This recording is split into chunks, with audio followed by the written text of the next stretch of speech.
the important thing is to focus on survival first, because until you can survive, you cannot thrive. Right. Um, follow as site says, follow the trends, long term and short term. Identify the opportunities, but implement the three C's. Take care of your customers, your cash, and lastly, your conscience. So That's all. that's very well said, Jeff. My input on this is that I've been advising my clients that they should expect, because of this uncertainty, that there is going to be, their customers are going to be conservative. So it's Mm. natural, with most of the people that I consult with, that they are basically reporting back that the volume of business has decreased, and everybody is sort of thinking that what that means is that they have to conserve a cash. So this is the broad trend that I'm seeing in Pakistani businesses, and because of that, people like me have been advising them to not ignore the coronavirus, but essentially address it head on. So, for instance, there is a food chain in Lahore that has changed its marketing message, and it talks about the hygienic, talks about the prevention it's doing in its food preparation, the coronavirus testing that it's doing for its employee, and it gives free masks for meals that are delivered to home, and there's special containers which are certified to be contaminate free, and all of that stuff they're offering to differentiate themselves for the market. So I think that given that this pandemic is not going to go away in the near term, the right business strategy is to actually address it head on, and in fact make your customer comfortable with the fact that you know what is going on, and you are doing everything possible to minimize his risk, because there is a risk every time he engages with you, and you have to rebuild that credibility, that customer confidence that you have worked so hard in your customer base over the last 5 years. There is now this new thing that you need to address. So that's how we are basically looking at this. Right. Perfect. Perfect. Thank you, Zulfikar. Thank you So very that's much. a conscience to serve the customer,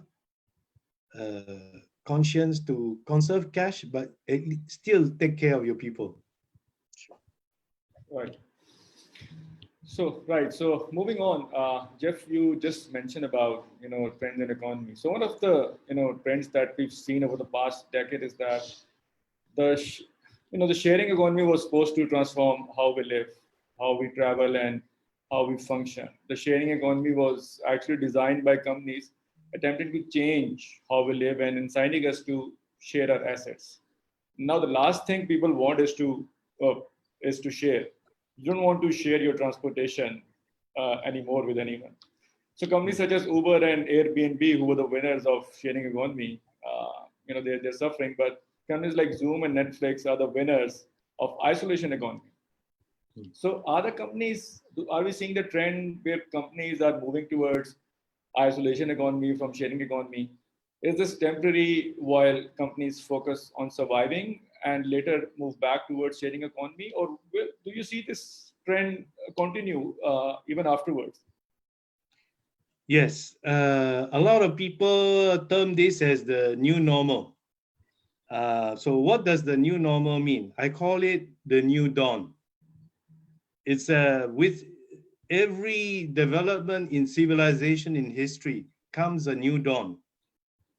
This is what you call the pivoting point. This pivoting point, civilization will transform again to the next level.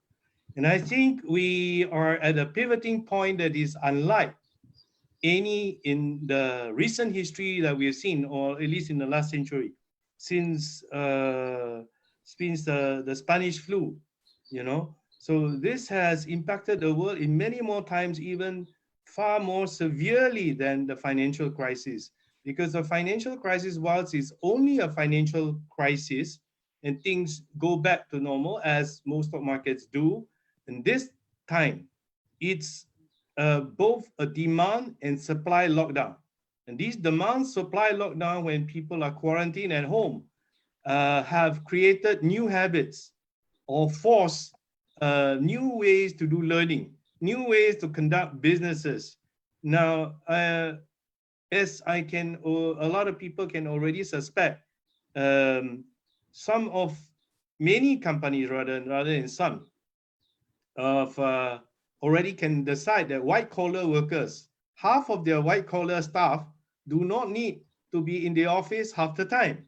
So that translates into a 25% reduction in commercial demand for commercial office space immediately. And as you correctly pointed out, now people are afraid of getting into Uber, right? So this because with social distancing, and that is why earlier on, what Said pointed out was perfectly aligned, because we have to watch the trends, and then we have to decipher which one is short-term trend and which one is longer-term trend. So I think when I say the new dawn, so it means that many of the habits will change dramatically. So take, for example, education. A lot of education is in premise on campus. There has been a lot of move, but they have not been too successful. This COVID-19 is the impetus that will accelerate the online learning 10 times. Telemedicine has been around for many years, but it takes a COVID now, because the amount of telemedicine doing transactions and diagnosing the patients now everywhere around the world is 10 times happened in the last 3 months, is 10 times what it was ever before. It took 10 years to come to that, and then in just 3 months it just exploded 10 times. So is this a dawn of a new civilization? I would tend to say yes. Will learning be 100% online? No. Is it going to be more online? I would say yes. Is it going to be more blended with online? I say yes. Is it going to change and transform how education is delivered, including higher education in the universities? I would say it's yes. Is it going to change the way medicine is practiced and revolutionized? I think it will be. So there are many transformations. So as Said correctly pointed out, we have to distinguish between what's the short-term versus the long-term trend. So if the company's business model does not allow it to be in line with the longer-term trend, then it needs to seriously rethink its strategy and business model. That's what I have to share. Right. Thank you, Jeff. So moving on to Sukar, my next question will be with you. So which is mainly about innovation, and it is said that innovation doesn't happen in isolation, and we need to build knowledge on knowledge and ideas on ideas. When companies are working from home, and this trend may continue post COVID as well, then employees have fewer chances of informal collaborations and chance to share, discuss, and build on ideas. So how can companies innovate or maintain the rate of innovation when working in isolation? Okay, I'm going to answer this question in the context of Pakistan, because I'm, that's where I'm working these days. Although I've, spent most of my life in the Silicon Valley, but Pakistani businesses before coronavirus were going through a transition, and the ancient business culture that we inherited from colonial days did not allow for much innovation in our corporation. So essentially, the state, made the strategic decisions, and everybody else was, part of the, army and worked on a task-based culture. So people are hiring people like myself and people like Masood now to introduce, innovation into this culture, and some of us are doing it the old-fashioned way. Some of us are linking it with digital transformation. So this was an ongoing transition. I mean, it's not completed in Pakistan like it would be in Singapore or some other advanced economies. So essentially, so the first measure is that since it's not natural, when something like this happens, people resort to the old medium, the old way of doing things. And when people are working from home, there is a lot of this culture of task orientation that is coming back into this. So what we are advising our or at least what I'm advising my clients is that you need to, if anything, have an orientation that we want to stress these things. As to have an innovation culture, you have to have do certain things differently. You have to incentivize them differently, have brainstorming sessions, have leaderboards, have all of these tools. So they need to be retooled for the digital work at home environment. And it's very important that motivation is there, and that daily check-ins are there, those kind of focus on innovation. Okay, so that is training of the management, so that sort of culture is maintained and it's encouraged, and those kind of things like okay, so what are the best ideas? Who is going to give the best ideas for this transition? Our current business is going down, so how do we compensate? What do we need to do? What's the different in our marketing message? What new products do we need to do? Like for instance, there was this company that was producing this nozzle technology for water filtration, and through their own brainstorming session, they came up with some of their employees came up with the suggestion that the same model, same nozzle could be retooled to be used for these employee walls. This things where employee walk through this, and it sprays these cleaner fluids on them. So now they all of a sudden have innovated and developed a new business model where they've partnered with a different company, and they're not just producing the nozzles, but they're producing this gate that decontaminates people.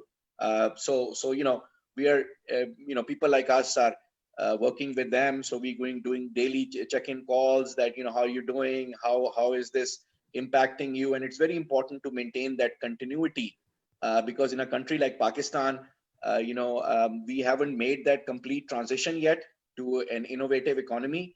And unless you essentially keep this and focus on this, there is actually a good chance of regressing this. So we are these case studies are being presented. We are trying to retool whatever we have done for those companies, so that it also works in this digital virtual environment, and that's how we are addressing it here. But I mean, it's true, as Jeff said, certain models, the shared economy model is on its way down, and there's no way around it. And the isolated economy models are on the way up, and so that is just a fact of life, and that's not going to change. So some businesses have to innovate, or otherwise they will die. So that's also part of it. Right, Zulfikar, thank you very much. Puneet, would you like to quickly add Singapore or global perspective to it? Yeah, I think rather than be on the camp of a shared economy or an isolationist economy, I think it's a collaborative economy. I would say that we're now going to move more and more into the collaborative economy. And Jeff talked about how, for example, in the field of education, that these MOOCs were there, but things are not happening. And I can tell you from experience, my own daughter, she's doing her MBA in the US, and all classes, like most places across the world, have moved online. And what's going to happen is that the online world and the offline world were two different worlds, right? So you had a choice to go to a regular school, and go into a classroom and study. And then you did that offline, offline, online stuff separately. But I think these are going to come merged together. So I think in the new world, you are actually going to see a lot more collaboration happening. And those people that are actually going to be good in collaboration are really going to be the winners. To me, that's really the big winner. Just one comment I would say that Zulfikar talked about, really from a Pakistan perspective. I would say that in some ways, you have the benefit legacy, there is a tyranny of legacy. So you have installed infrastructure and all that. It's very hard to unlearn and build on that. And I think the clear example in the third world was, for example, telephony infrastructure, landline infrastructure was very, very poor 20, 30 years ago.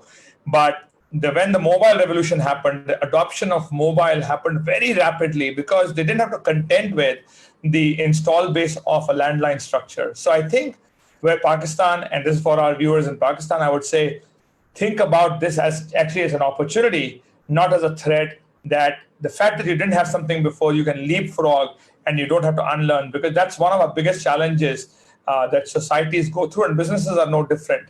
That you're used to doing certain things, and to be able to steer Queen Mary, if you're a large ocean going, ocean liner, as I say Queen Mary, trying to, steer that is so much harder than a speedboat that you can go zigzag. So that's what I would add. And thank you. he's absolutely right, because if not for COVID, we would not have today's collaboration, which is the great example. And funnily, I don't know about everybody, but probably you have the same experience. I found that lockdown at home, I've become more busy than ever before. I've had many more meetings than when I was running around the globe like Punit. I mean, not as much as Punit, but when we were running around, flying the stars, there's time to take travel. So you can't meet so many people. There's traffic jams and there's all kinds of problems. But now suddenly in one day, you meet so many people that you never ever in your whole life meet. Yeah, absolutely. So I think Zoom has become a household name. And frankly, 2 years ago, nobody really knew of Zoom.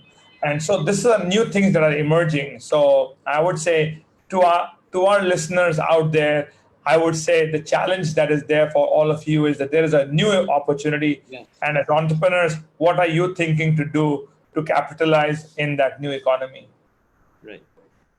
Right, great, fantastic, thank you. So let's move on to the part where we discuss about how should the startups prepare for post COVID-19, right? And Puneet, my question will be from you.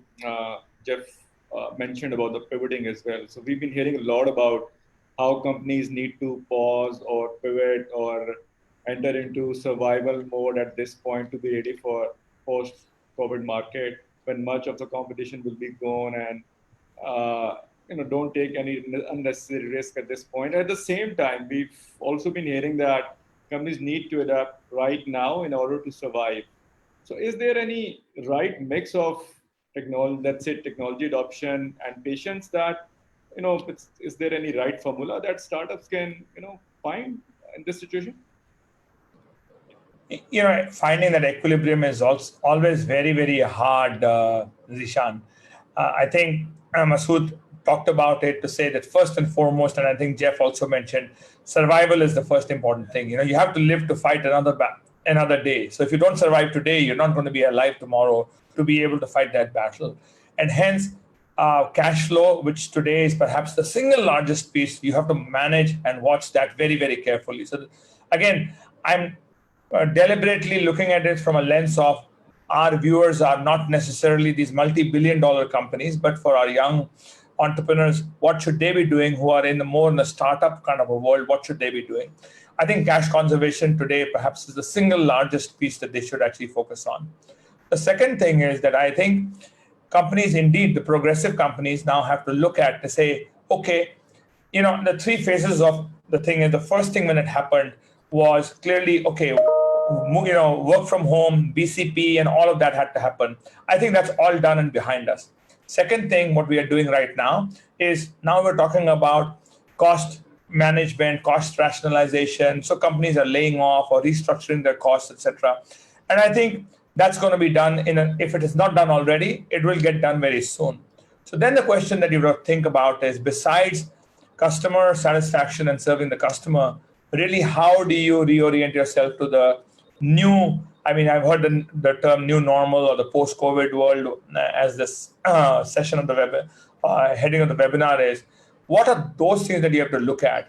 And I would just go back to say that collaboration, where you can collaborate closely, those technologies that allow you to collaborate closely, those are the ones that will come out to be winner. So from, you asked me from a global perspective, but let me just give you the Singapore perspective. Two things over here. Singapore, as you know, the largest pie of our GDP is the financial services. That's the largest part of Singapore's economy.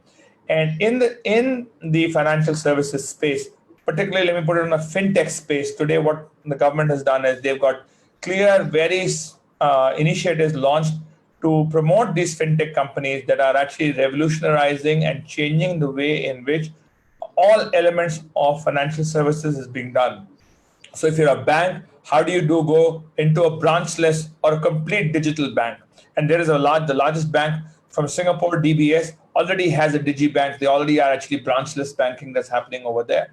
If you're an insurance company, how do you assess risk? How do you issue policies? How do you do all of that? How do you do KYC? You can now take a photograph, etc., of an accident or a lost item, send that to your insurer and they'll do it. So those people who are involved in technologies that allow you contactless and rapid collaboration, those are the ones that will really prosper. So if there's one thing I would leave our audience with is to say, what in my new world economy? And by the way, we can continue to hear, for example, that hospitality is killed, that hospitality is really suffering. I was talking to a business and they are doing a lot of work with Marriott. And the one thing that Marriott is saying is, hey, when we open up, for example, the one thing that you and I, if we do travel, but we'll be reluctant to do is to go walk up to the front desk and, do check-in and all that. So can I set up an electronic kiosk that all the information is there and a key kind of comes here, so I don't have to have any interaction? So I think you have to start to think from that lens. And as long as you can start to think from that lens and pivot and change your businesses that take part, that, are really, digital is a hard thing to define. If I say a yard, all five of us understand 3 feet make a yard.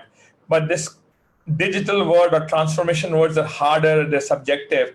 But even at still, having said that, I would say that whatever you think is digital in your own definition, but if you're moving towards that digital part of the spectrum, if you're moving towards collaborative part of the spectrum, then those are elements of the businesses that will definitely thrive. They will accelerate. So that's my only advice right now, I would say, and that we see that happening already. The second largest part of the business today, Singapore is a very large trading hub. And how do you ensure contracts are happening? How do you ensure goods are traveling? So the supply chain is continuing to work. You said earlier on that trucks are continuing to ply, that goods, movement of goods did not stop in Pakistan, that those were happening, those trucks were continuing to do. But how do you ensure that those contracts are being exchanged and done electronically? So I would just go back again and again to say, digitalize your business, whatever way you think digital word is. And if you can participate in the collaborative economy, then that would be a big winner for you. Right. Thank you, Puneet.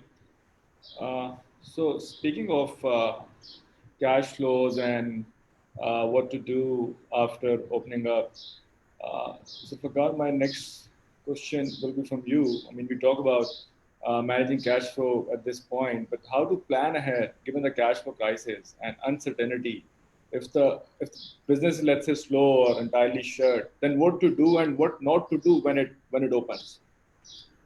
Okay, so I think Praneet did a good job of answering half this question, so I'll not repeat what he said. But I think one thing is becoming very clear that when you say that what will happen when the businesses open, you have to understand that thing will never go back to as other panelists have said, they'll never go back to the old normal. As Jeff said, this is the new normal. So essentially what you have to do, like Praneet said, is essentially make customers comfortable with the fact that you are a safe environment. So whether in the case of Marriott, as he mentioned, it's going to a different model of check-in or something like this. Like I mentioned in the example of the food business, you essentially reopening your business means going and doing something that essentially makes people feel that you are providing a safe solution. So that is the new normal, and that is what you have to do with. Now, your cash flow is a function of whether you are in a business that is being, in upswing because of coronavirus, or essentially is something that people are defocused on because of coronavirus. Like, for instance, if you were making a nozzle, or if you're in a business that can be real tool to make face masks, then you need to capitalize on that opportunity now. And we have those kind of industries that are feeling that have a little boom going on because of coronavirus. And then we have other companies that are essentially not seeing any business or seeing a downswing in the business, and we're advising them to conserve their cash and come up with a new business model. And then some people are actually taking advantage of this to band together, to collaborate. Like, I am the executive director of Association of EdTech Startups of Pakistan. And there we've taken the innovative approach where the entire industry, which was fragmented before, has come together after the coronavirus, and essentially, with the help of some donors, offered all their content, EdTech content, that usually was available for 1,500 rupees, 2,000 rupees a month type of subscription. They've opened it up, so the all content is free. If you go to our website www.ilmassociation.com, you can see that the members have made their content free.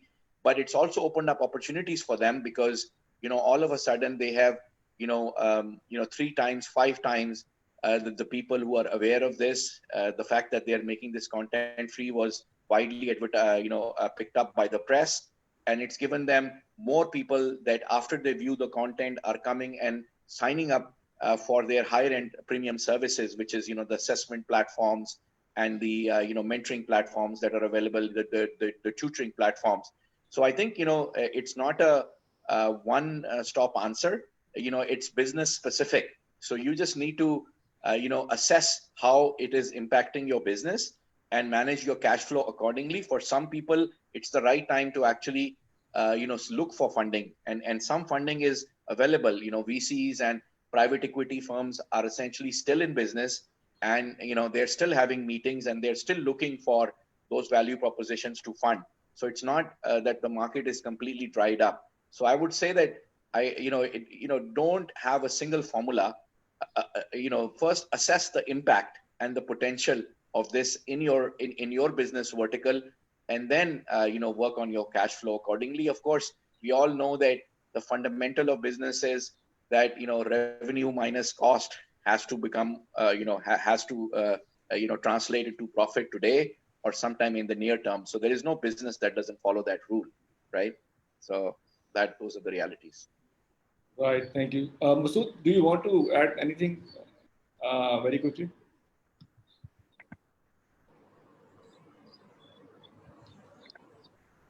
Masood, I think you're on mute. Yeah. So I put myself on mute not to have other noises join in.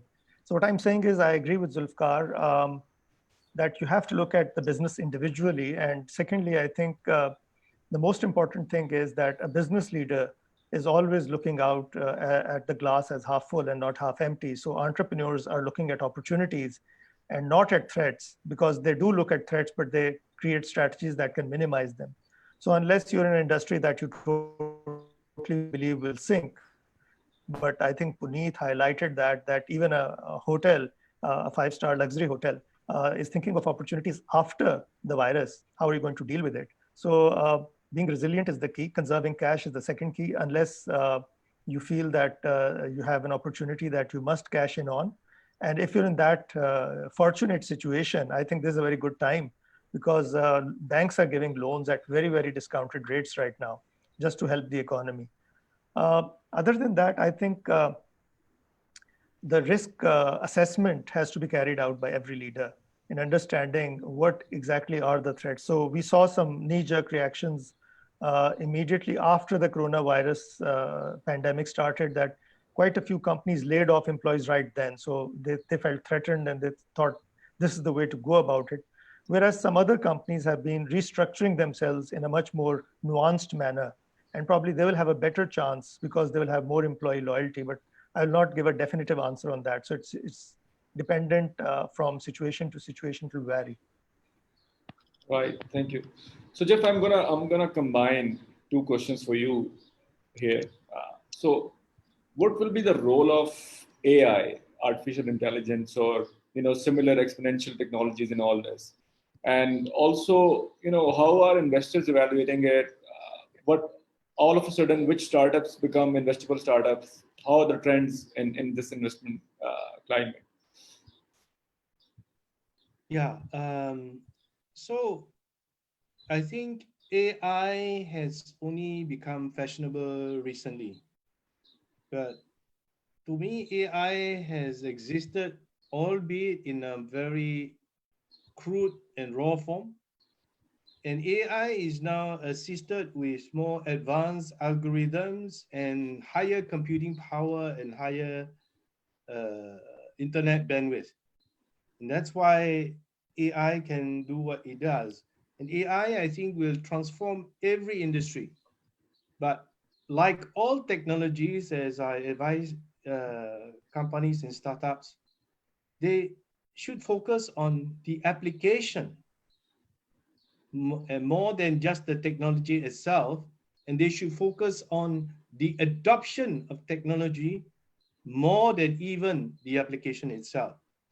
The current example is Zoom, right? So everybody in 6 months ago, I bet you 90% of the world don't know what is Zoom.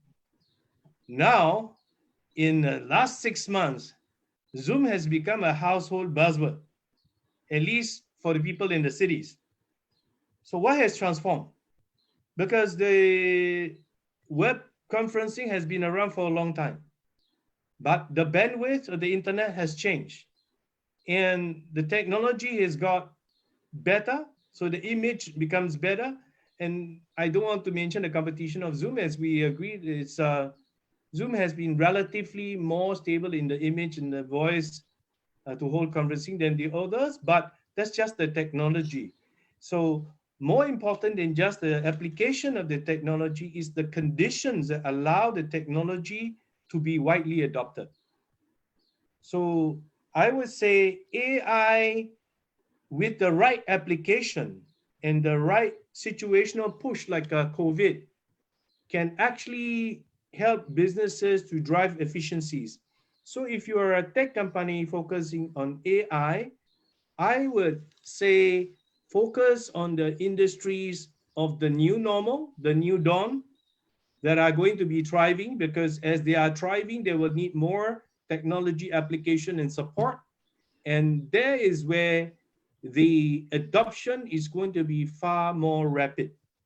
Just come back to the previous question where you were talking of where Puneet was referring to a collaborative economy, and Zulkifli was talking about and Masood also about the situational leadership. So all startups leaders need to think very situationally. What do I mean? I mean, they have to analyze the trends very carefully of what will be the industries that will be thriving in the next thing, so that they know which customers to go after or which application to push, their technology or their AI.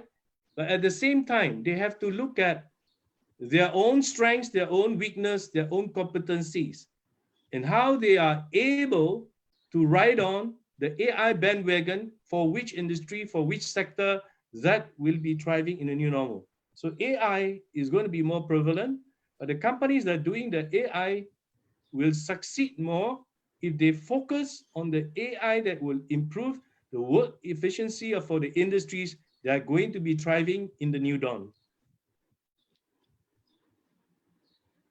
Right. Thank you, Jeff. Yeah. So moving on. So my next question will be from now. I'm going to be now. Let's talk about the adequacy of how the governments have been responding by offering different stimulus packages for businesses. I'm going to set up a little bit of context here. The encouraging news is that all governments have come into action, and indeed there has been significant coordination. IMF's fiscal monitor shows that countries around the world have taken fiscal actions amounting to about $8 trillion.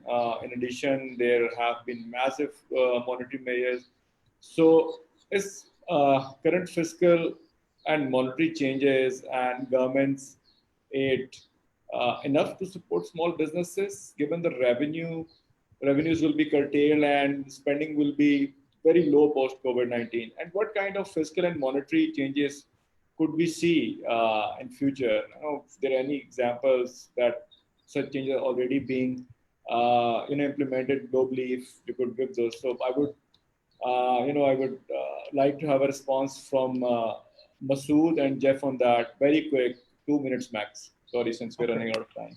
Right. So first, I think I'd like to comment on what Jeff mentioned, and this is not related to this question, which was Zoom basically becoming the go-to platform, even though older incumbents were there. I read a very interesting tweet from a Silicon Valley VC, and he said that Skype literally burned a 10 to 12-year head start, and that is something we should be learning about, because that situation, like leadership in action, how you take advantage of situations, and now Zoom is running the world's largest experiment.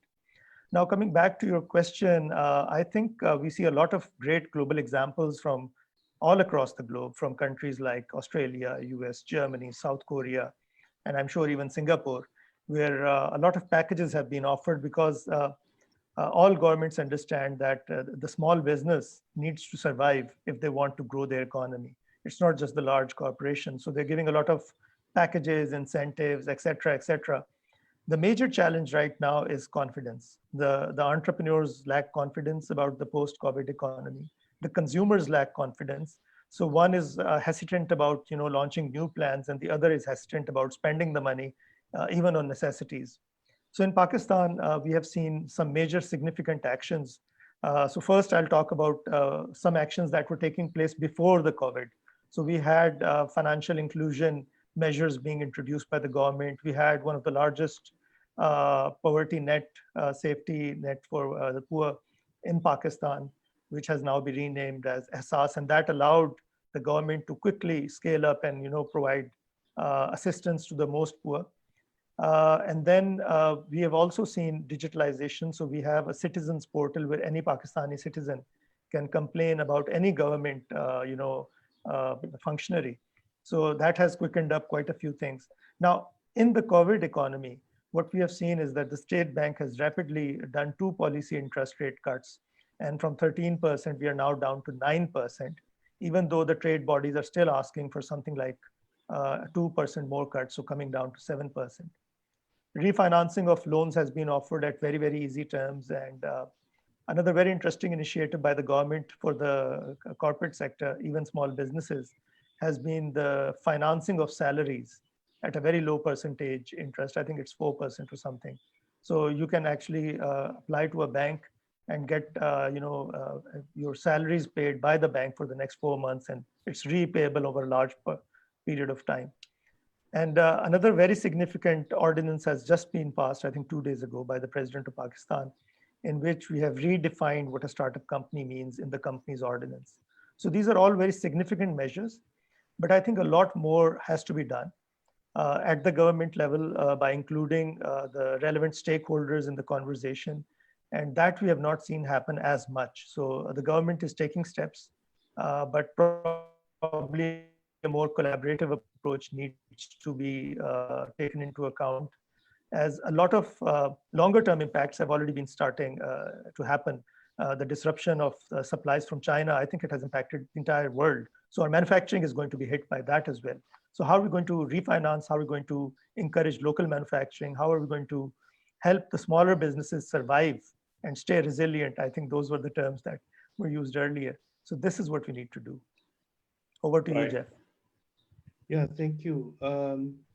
Very much similar. I will tackle the government support and stimulus from 2 aspects. One is what they are already doing pre-COVID. And during COVID, they had 3 stimulus measures. Pre-COVID, government of Singapore already have been for years promoting digitalization for more than 10 years. But what happened in the last 3 months accelerated it 10 times what they could not do by pushing people over 10 years. So the last 3 months was accelerated by COVID. The digitalization, the innovation has been accelerated by COVID because it's how do I say? What was the word that says is the mother of invention? Failure is the mother, or adversity is the mother of invention. So in conditions under COVID situation where it's so adverse, suddenly people become more innovative even without government stimulus. Yeah, because they try to find solutions to survive. So that's pre-COVID, the innovation and the digitalization stimulus has been there, but it hasn't moved the needle that much as it did in the last 3 months. Now we are finding that even the small pushcart hawker in, there are no more pushcart hawkers in the street in Singapore now. Kuni is laughing at me. There are still hawker centers and small coffee shops that are selling noodles and rice. Now they are all going online or finding somebody to help them to go online. So it is amazing how an adverse situation pushed people into moving when they couldn't even move. They didn't want to move last 10 years. So in post-COVID, what Singapore government has done is very similar to what Maksud said, which is try to alleviate for the SME support, the rentals, salary support, and to loans through the commercial banks by guaranteeing 90% of the loans. The only problem is the banks are used to analyzing structure and process to disburse the loans according to the pre-COVID rules. They're still applying the same process in bureaucracy. So the SMEs are complaining they need the loan, but they're not getting the loans. But the government already underwrite 90% of the risk. So the government is saying, I'm doing it already, but the SME says, I'm not getting the money. So rental salaries, loans. So again, it's not just the schemes, but also a way to administer and process the thing with different lenses during COVID versus before COVID. And here, in a sudden space of 3 months, I can understand the banks that they cannot adjust immediately, especially if many of their staff are working from home. So a lot of people have a lot of question marks, and not many people want to give personal answers to the situation. So then the question is how to empower the people to do the job rather than create rules which will hold back the job being done. So there have been 3 stimulus measures, and the 3 stimulus measures in total, initially it was like 3%, if I'm not mistaken, Puneet, correct me, it started with about 3% of GDP, first stimulus, and by the time the third stimulus, it was almost 14 or 15% of the GDP. So just adding to what Jeff was saying, I think we have the exact same problem in Pakistan as well. Banks are not giving loans to the SMEs, even for the salaries. They're asking for collateral. So that is a real problem that we're facing here as well. And I forgot about rentals. So various governments, provincial governments have given different instructions of at least not evicting tenants due to non-rental payments. But I don't think we have a clear-cut rental relief program right now in Pakistan. Over to you, Zishan. Right. Thank you, Mr. Thank you, Zishan, may I add just one thing though? Yes, I mean, you talked about this $8 trillion that has kind of, a stimulus that's come in, and that was on the 20th of April. So we don't know what the latest figures are. Yeah. And between 20th of April and today, it's we don't know how much more has gotten added. So I would just say at this point in time, we've never ever had, even in post World War II or any of the other recent recessions, whether it was a global financial crisis or whether it was the dot-com bust or the recession of '89, we've never ever had so much money slushing through the economy, the global economy. So I would just say to the entrepreneur again here that the old Darwinian philosophy or the paradigm to say not the survival of the fittest, but I know Jeff talked about being quick, it's really survival of the quickest. So what can you do to really pivot yourself quickly, make sure all the funding that is there in pockets perhaps that you can get, each one of them apply for that, and really look at your own case and say how fast and nimble can I move forward. So that's what I would actually say to the people, say I know that we are massively hit, there are lots of challenges, there is loss of life, which is a very, very sad thing. And besides that, there is a big dampener that is happening here in the global economy. Like you said, IMF said every economy, right, is going to face down a downturn right now. But to the individual entrepreneur, I would just say, hey, listen, there is at the same time, there's money available. And what can you do to look at this and saying, this is an opportunity, while I'm navigating the threats, but it's also an opportunity, and how do I seize on that opportunity? So that's what I would leave the entrepreneurs with, that message. Right. Thank you, Puneet. So I'm going to move on to my last question, and then we'll see if we can take some of the questions from the audience as well. And I would like to Puneet and Zulfikar to comment on this very quickly about the role of social sector in all of this. Are there any examples of social innovation or social enterprises in Pakistan, Singapore, globally that would you like to mention? And what are the opportunities? What are the gaps that these social enterprises or this social innovation could fill at this point? Zulfi, would like to have your comments first, and then Puneet. Okay. Very quick. So there's an interesting experiment going on in Pakistan right now in the education sector. So the online K-12 industry was mostly functioning on grants. Because we our schools and our teachers essentially are except for the high end institutions, not very comfortable with digital learning. So the experiment was that the response to coronavirus. So we had, and I'm part of that association. A few of us had put together an association that decided to give their content to the government free, in a spirit of national solidarity, and the government used that content in their TV channel, the Teleschool TV channel that is currently running in Pakistan. And at that time, there was not any thought behind it other than the fact that we this is our country, and we have to do whatever we can to do this. But it resulted into a series of events that actually are kind of interesting. And while the verdict is still out on what the impact is in the long term, but it's definitely changed things in online learning and all of that. So first of all, that movement grew, and right now almost all the major online startups or edtech startups are part of that association. So we represent about 90% of the edtech community. And they also called and they said they wanted to join the association. So now it's become pretty much the association for the edtech industry in Pakistan.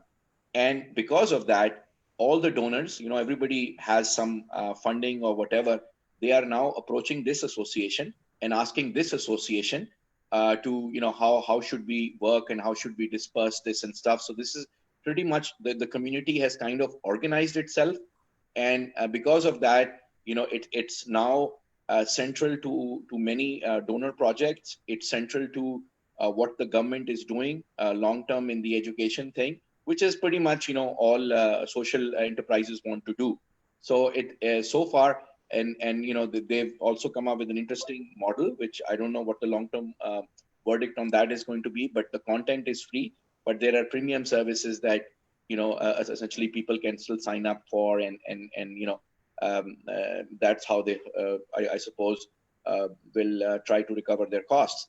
But those kind of new models are emerging, and I'm sure that there are similar models in healthcare and so on and so forth that I'm not familiar with. But I'll speak from my own experience that this is a change, and coronavirus has enabled that. And one good thing which come out of this is that 3 or 4 times the number of students are going to be familiar with e-learning in Pakistan. And as Jeff said, I think it's people are getting, even people at the lower levels of society, even teachers are now getting used to the new normal. That how are we going to induct this free content into our lesson planning and so on and so forth. So I don't think, I think that was a long-term thing that was going to happen anyway, but probably would not have happened in Pakistan so suddenly as it did because of coronavirus. So, I just wanted to share that one particular thing. We'll see how that all turns out 6 months from now, 11 months from now, whenever you give, free things. That, of course, is a big exposure to your, operating model. But, there's this revenue that is coming in from the grants, that this new business model where some people are signing up for the premium services. This has definitely changed the industry. And it's, something new that has come out of it. Right. Thank you, Zulfikar. You want to say something? No, I think Zulfikar, I think you said said it very eloquently that it is accelerating the process. It would have happened, but what it has done is instilled a sense of urgency, and it has done that. I mean, on a separate note, I would just say that what is interesting across the world, you're seeing it every place, that a lot of people who are less fortunate, and how society has come together and banded together to help those people. So there is a very strong sense of conscious that has kind of been evoked in people, and how to help those people that has come about. And I feel that to me is a good commentary. Again, I look at all the silver lining across the things to say that there is humanity in all of us, in society, etc. It is not entirely a rat race. And so even when we are down, even when personally many of our incomes have been impacted, yet we take the effort to go out and help somebody who we feel is perhaps less fortunate than us. And to the extent that people will start to share more, I think Zulfikar gave a very good example about how content is being shared in the edtech space. I think in the healthcare space and some of the other things, people will come around and do this thing. So I think that's something, again, definitely to be watched out for, and we'll see those trends of sharing getting further hastened. Just following on the Puneet's point and Zulfikar's point, and Shishan's point about the sharing economy earlier. This of people coming together is in a way a collaborative economy that Puneet has alluded to earlier. And it is a collaboration that brings out the best in humanity. Okay, so I have a startup in India that is in online nursing healthcare education. It was difficult. He was pushing it. It was reasonably successful, but now with the COVID, he focused on helping the hospitals to upskill their nurses to handle COVID patients. So, and he offered this as a social help to the community, and then that got viral. So it helped. I have another example of a titanium 3D printing medical implant company in Fremont, California. They were 3D printing titanium implants of your elbows, your knees, your hips, and your skull and your spine. Now they put that aside because there's more longer term. So they did not pivot totally, but they hold it back burner because now the California government give them contracts to build protective face shields, what they call personal protective equipment, PPP. So it helps them with their cash flow. It doesn't detract them from the longer term goal, but it's a short term thing. So exactly like Masood said, you need to identify which trends are for the short term, which are for the long term, and what is your role and how does you as a leader fit your company into the short-term or the long-term trend? Right. Thank you, Jeff. So I think we're gonna take one question and then see if we can take another question because since we're already over time. Uh, uh, so this I'm just gonna combine what you call it most frequently asked question into one question, and I think we've already touched upon it a lot during our conversation as well. But still, if there's anything, if any panelists want to add about the trends that we expect in consumer spending and various industries like travel, food, and education, entertainment, tourism, retail, which industries are suffering or the hardest hit, or which industries will prosper, opportunities. So this is probably the most asked question by the audience by now. So if any panelist wants to add anything to it. Zishan, that's a lot of questions, by the way. It's not one question. So anyhow, let me give a very brief overview because I gave a talk on this just 1 week ago. And so the obvious ones is basically because people are conserving cash. So they're shopping for essentials. So grocery is still there. In-home entertainment, video games, all of this is rising. Internet, board games. I've read that in some cities, board games have disappeared. Everyone has bought whatever was available. Then another very interesting trend in furniture buying was work from home furniture, the desk. That's what people were buying. E-commerce, and we've talked about digital supply chains, both are on the rise. Digitization of all sorts is on the rise. Healthcare and health monitoring, lifestyle, fitness apps, shift to local manufacturing. So most impacted, I think Puneet gave this answer, and we discussed this before as well, that it said that manufacturing, travel, hospitality, apparel, and energy to a certain extent, because we are not moving around so much. These are the most impacted. But even in these, some people will find opportunities on how to rise again. Major trends, work from home. Yes, Jeffrey mentioned, and this is something I was telling in Pakistan as well, that we will see a decline in real estate, commercial rentals rates as well. More efficient teamwork apps. And my own example, in my organization, I'm conducting a lot of experiments. 1 week, I let them completely go, gave them just very small, objectives that do this. And 1 week, I monitored them. And I'm trying to balance out which one is working, because we are not used to working from home before this. So it's the largest human experiment happening right now. I think remote hiring is a trend that people are predicting. So there's going to be a global competition for jobs.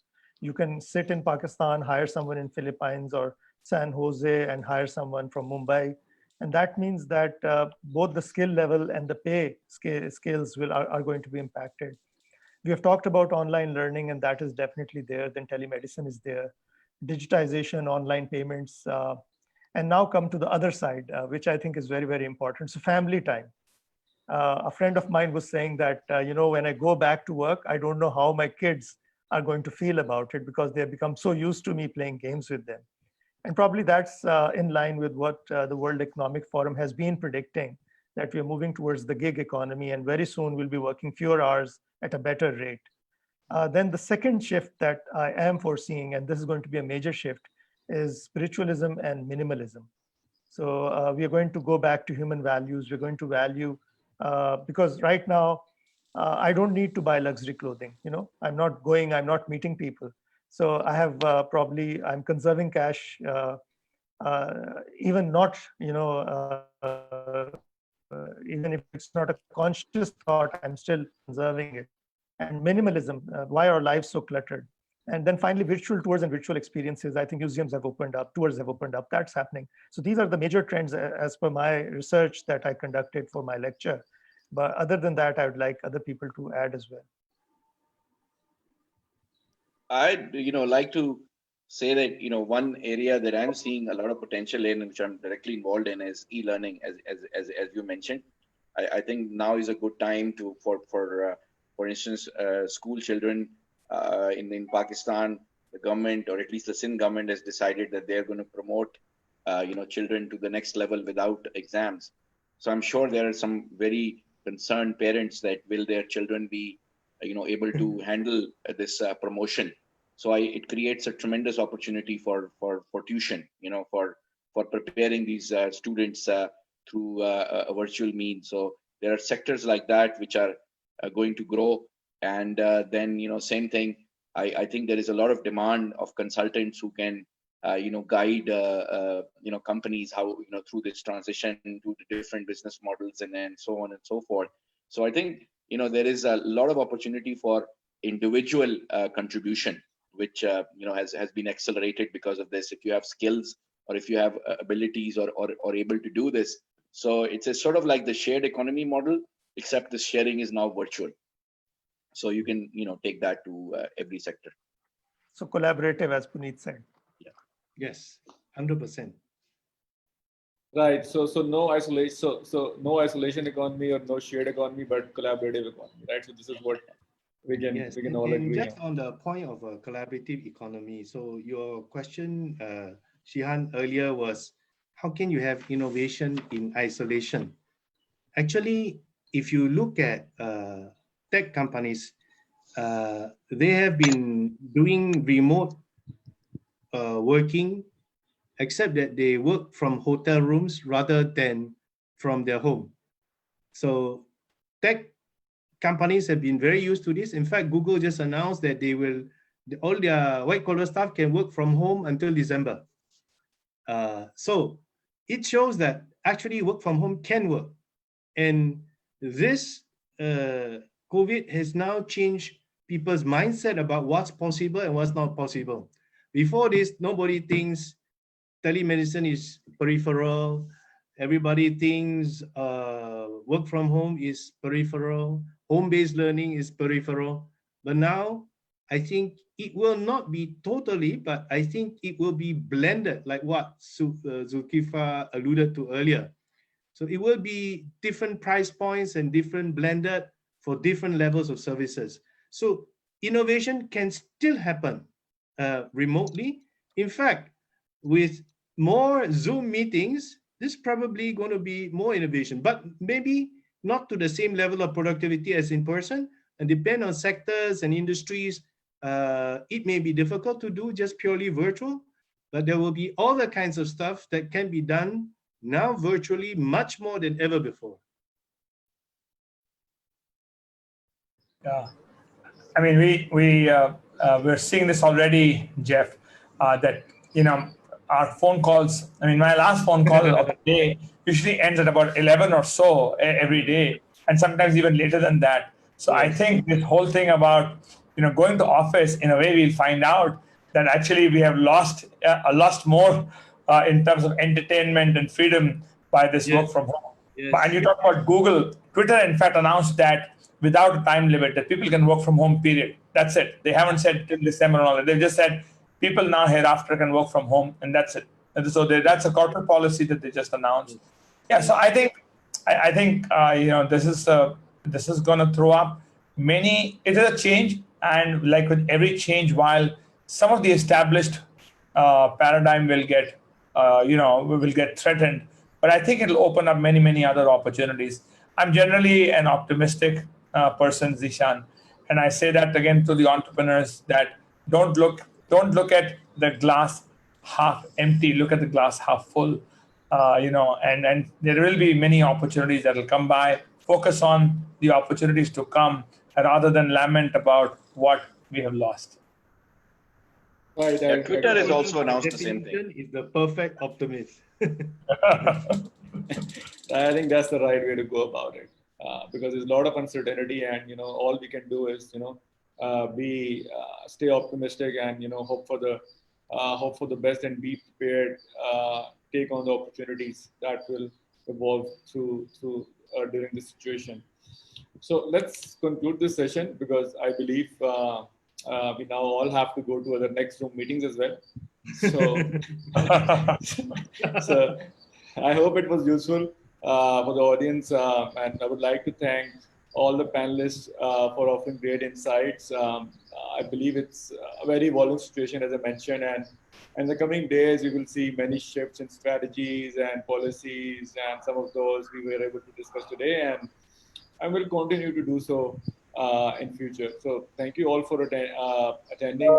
Stay safe. Have a great day. And once again, thank you so much to TiE Singapore, to panelists from Islamabad, to our panelists from Singapore.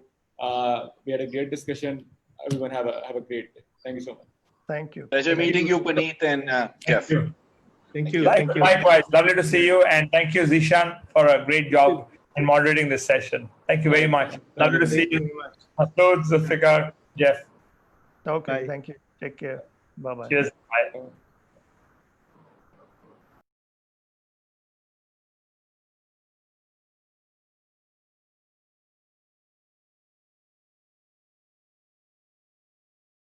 हाँ भाई क्या scene है।